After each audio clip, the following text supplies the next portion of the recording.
Olá, irmãos.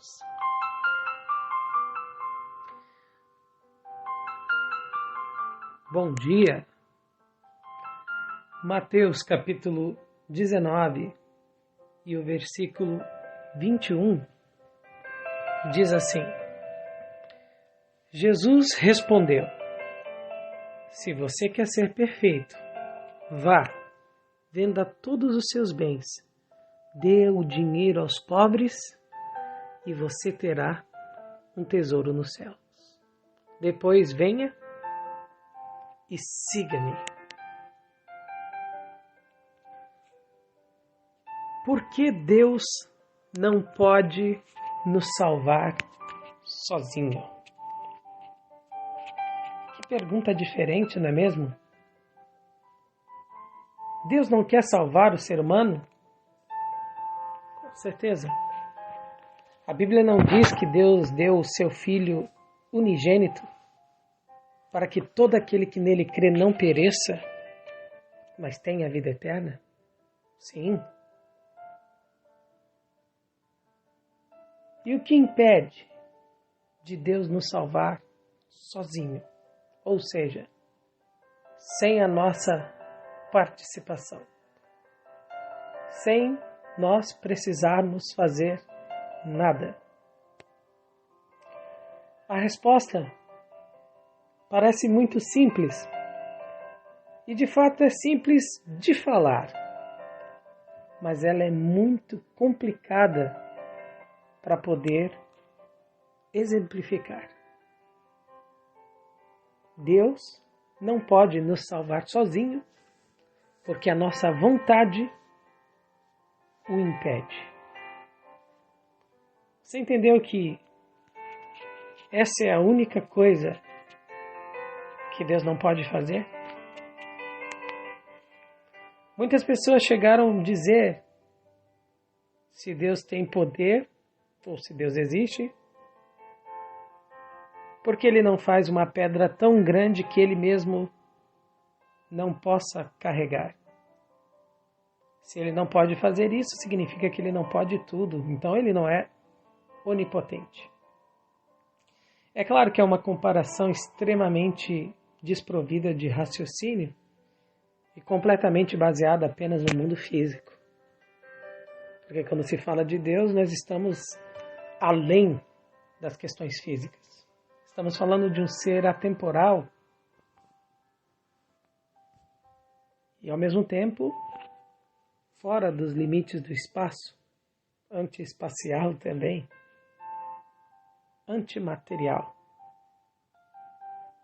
Mas sim, Deus colocou um limite a si mesmo, que é a nossa vontade.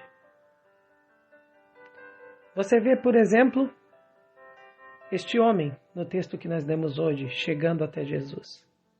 Ele pergunta: bom mestre, que farei para herdar a vida eterna? Interessante essa palavra herdar. Ele sabia que era Deus quem podia fazer isso. Só que ele queria fazer a parte dele. Ele estava disposto a fazer alguma coisa. Até porque ele sabia que para ele ter o que ele tinha que fazer algumas coisas. Só que, é claro, no mundo físico, no mundo natural, no mundo material.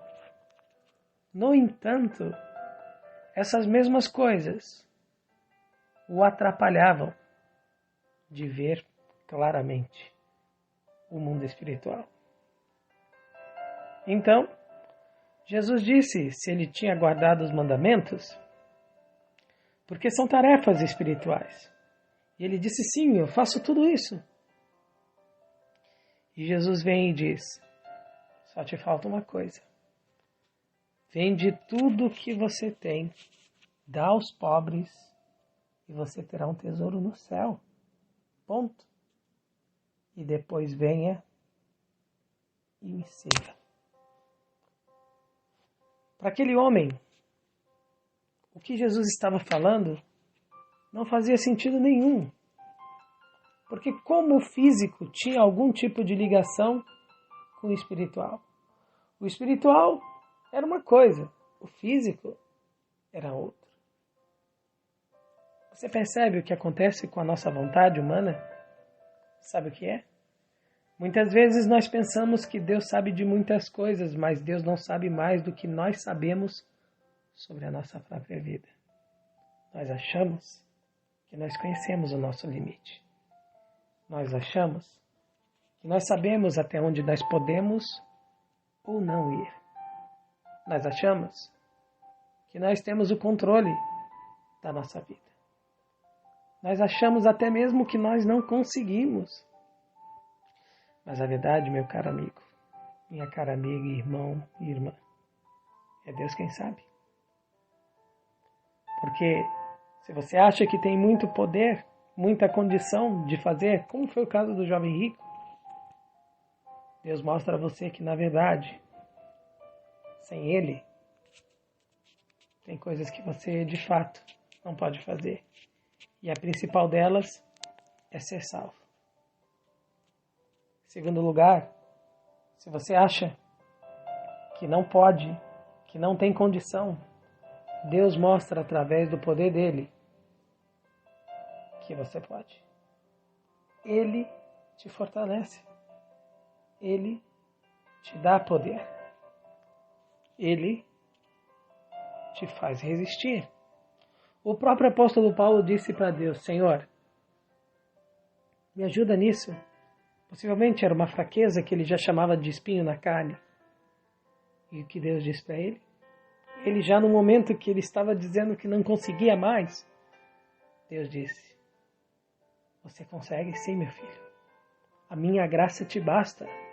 Eu te fortaleço. Eu te ajudo. O meu poder atua na sua fraqueza. Em outras palavras, e respondendo a nossa pergunta de hoje, nós precisamos trabalhar juntos. Você entende que o meu poder usa a sua fraqueza para te fortalecer? É por isso que o próprio apóstolo disse depois: por isso me gloriarei nas fraquezas. Porque quando sou fraco, é que sou forte. Deus aceita até mesmo a sua fraqueza, a sua impossibilidade. É isso que Deus quer que você traga a Ele.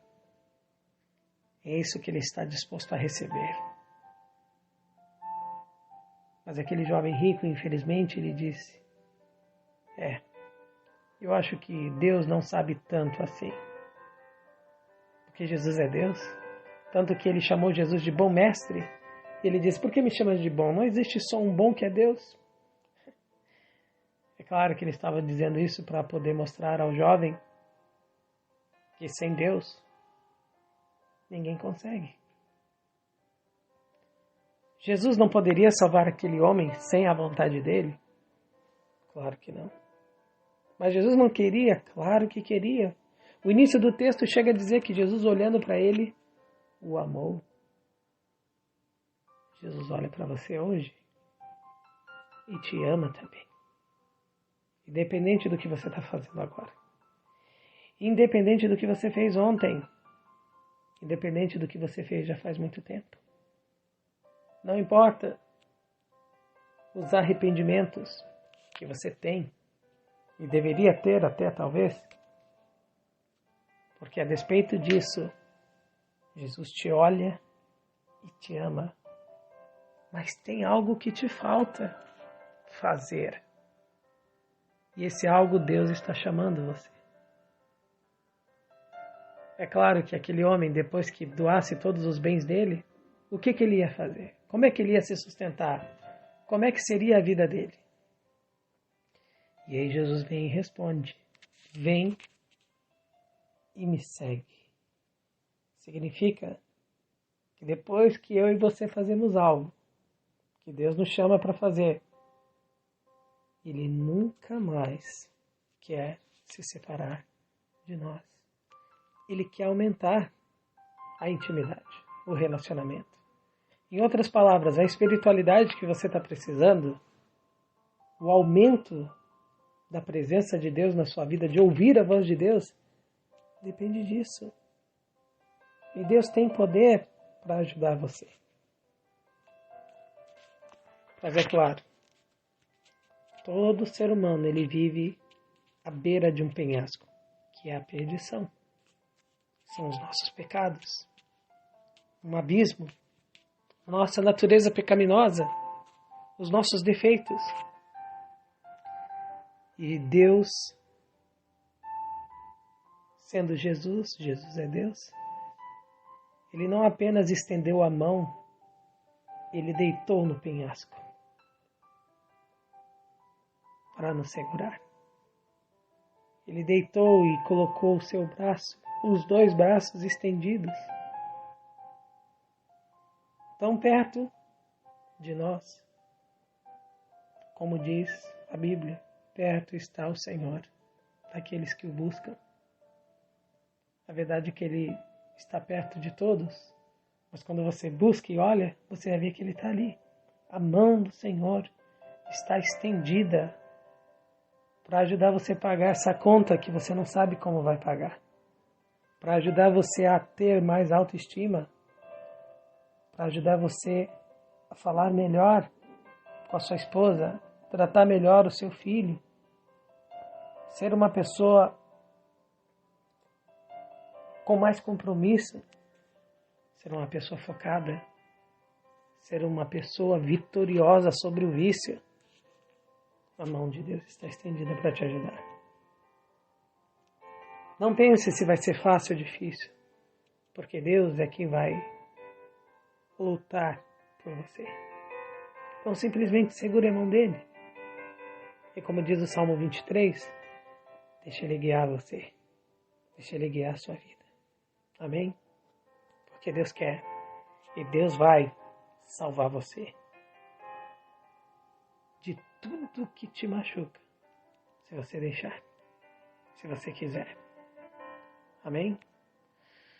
Um bom dia para você. Ou uma boa tarde, uma boa noite.